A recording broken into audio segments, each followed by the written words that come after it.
Blurring the lines of ethnic and racial identity. First, I'd like to thank Dr. Kelly for putting up with me for the last several years. And I'd like to thank everyone who came to the lecture today.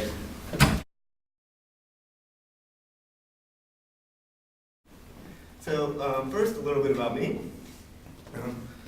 I was born in Washington, D.C., born and raised.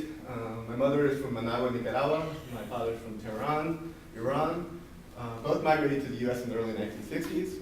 Fun fact about me, between my parents and me, we represent all our relations in Europe.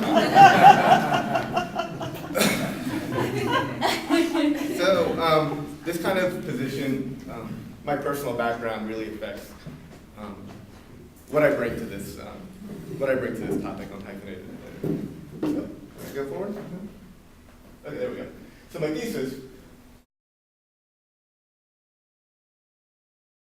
is persons with hyphenated identity can problematize the essentialist construction of race and ethnicity that exists in the U.S. today by acting as midway points between multiple identities, multi-ethnic, multiracial students can assist society in seeing race and ethnicity as fluid and thereby challenging rigid ideas of culture.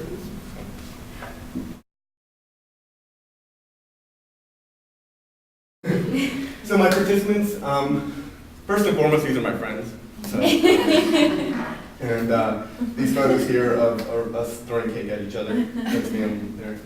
The 8 participants are first generation, multi-ethnic, multiracial students, or half generation immigrants from UNC Asheville.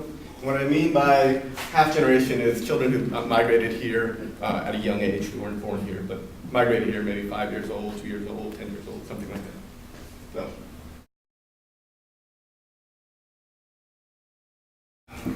Anthropological methods and personal values. So I'm an anthropology student here. I use ethnography, which our primary tools are participant observation, and I've also used interview. It's important to me that we feature individuals' narratives. So that's what I'll be doing today. You won't hear me talk too much about theory. You'll more, I would like to highlight and frame people's individuals' narratives. And I think it's important for me to recognize my subjectivity. I don't come to this with no baggage, and I don't think any of us as social scientists come to any research we do without any perspective. So I think acknowledge that.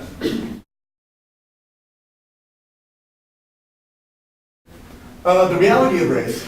So race as a biological entity. The American Anthropological Association has come up with a statement basically saying race does not exist as a biological entity. So what often this translates to in people's minds is that race does not exist. And that couldn't be further from the truth. Race as a social construct and as a real experience is as real, isn't diminished by any means because it's a social construct. The experience of it is still very real.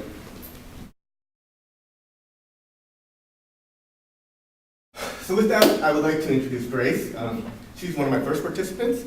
Grace is a 21-year-old international studies major here at UNC Asheville. I met her through Club Asia, which is the Asian Students in Asheville student organization here at UNCA. Her father is from the Philippines. Her mother is of mixed European ancestry, but primarily identifies as Italian American. Grace was born and raised in Asheville. She lived with her mother. She met her father for the first time when she was 18 years old. So she really didn't have access to the Filipino culture, really identifies with the Italian American culture. That's what she cooks at home, and that whole deal. So what I would like to do, instead of talk about Grace, I'll let her talk about it. I have a video.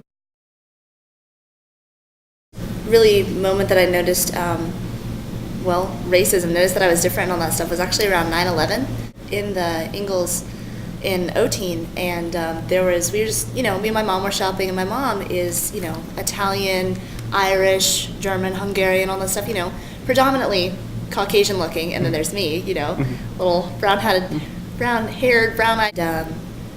They mistook me for an Iraqi, and just, oh gosh, Afghanistan pigs, and they started throwing eggs at us.